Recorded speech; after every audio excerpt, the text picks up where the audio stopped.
how we're going to determine what our simple sugars are, if you read the instructions, what I've noted is that my main concern would be that you're looking at and reducing your sugars that come from simple sugars, which would be like desserts and soda, candies, those kinds of things. If you'll notice in looking at your spreadsheet, so if you go down in your 3-day average and you find the spreadsheet section, you'll find some columns that deal with carbohydrates, and one for sugars. Now yours is separated a little bit more than you see on my PowerPoint slide, and because I've kind of cut and pasted so I had them close together. But what you'd want to first do is go to the sugar column and look at the sugar column and determine, based on our criteria for what a sugar is, determine how many of the simple sugars you have.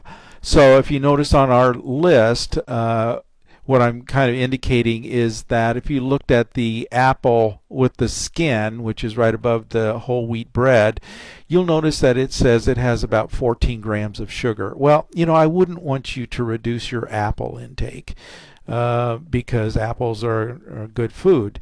I'm more interested in just reducing the simple sugars. So the only two things that I've circled, if you look through the list, is brown sugar and then a white fudge, an Oreo with white fudge. So we're going to count both of those as simple sugars. Well, if you add those together, you basically get 62 grams. So what what I've done is, if you go back to the carbohydrate section, then you'll notice that at the bottom is 346.76 grams. Well, that's going to include both complex carbohydrates and simple sugars. And so what we would need to do is take our 62 grams of simple sugars and subtract that from 346, and what we would get is 285 grams of carbohydrate, and that's going to represent your complex carbohydrates.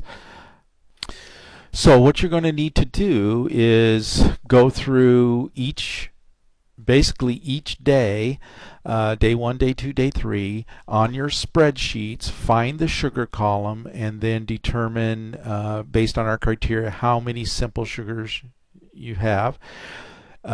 Take those simple sugars, add day 1 plus day 2 plus day 3, and divide by 3 to get average sugars. Okay. Then basically what you can do is, in actuality, if you wanted to just go back to this section here where it says total carbohydrates, you could subtract your average sugars from the carbohydrates that I have circled in red, and because these are your averages, and then what you'd end up with then is the complex carbohydrates. So if you average your sugars from all 3 days, take that number, subtract it from the number on your 3-day average page, what you'll have left is your complex carbohydrates. So you would have that done. Well, for our purposes, what we're going to then say, we've said that our simple sugars are 9%. Well, then we need to determine what our complex are. And so what we've determined, and I just arbitrarily said we had 279 gram average of complex carbohydrates, which represents about 41%, we're going to say. And so my goal is they have to be up to 49% because to meet our 58% goal. So to reach this goal, the way I would like you to present it, so if you look on the example paper of the student, you'll notice that this is kind of the format that they used. And the format would be, okay, you're going to tell me that, okay, my current intake is 279 grams or 41%. Where I need to be is 336 grams or 49%. So the next goal would be to show me how you did that. So knowing that your average needs to be 336, you don't have to make adjustments to each day. But what you're going to have to do is go through each day. And for example, I went through day 1 and I found out that I had 285 grams of carbohydrates complex on that day. And I decided that I wanted to add 1 slice of whole wheat bread. So if you look at that, you can see that 1 slice of whole wheat bread is about 43 grams or so.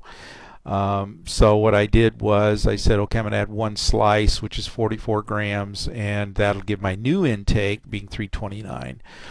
Then what I said was on day 2, I'm about 330, so I'm a little bit closer, but I'm just going to add a cup of milk, and then that gives me 12.15 if you notice. It's down at the bottom here. I'm not sure if this is showing up where you can see it, but so if I add that, about 12 grams, I get 342. Well, I'm about 340 on day 3, and so I'm close enough to 336, actually a little over, that I'm not going to make any changes. So when I add those up, day 1 plus day 2 plus day 3, and divide by 3, I get an average of 337, and I wanted 336. So that's close enough, and I'm at 49%. So if I add the 49% complex plus the 9% simple, I get my 58%. So I've met my goal of and you've told me, and you've showed me on your written assignment, again, just a review, you've given me a synopsis of where you're at. Okay, I'm at 341 grams or 49%. I need to be at 399 to reach my 58%, so I need to make an adjustment of 9%. What I determined was my simple sugars were fine. So I'm not going to make any changes, but my complex needs to be at 49%. So I determined that these are the changes I would make in order to meet that goal. Now, if your simple sugars are above the 10%, then you're going to have to do this same scenario like I did with complex. You'd have to say, okay, on day 1, my original intake was this sugars. I'm going to subtract this many grams and this food and this many grams, and this is my new intake. Day 2 I'll do this, day 3 so that when you add them up, divide by 3, your average would be 10% or below. Okay?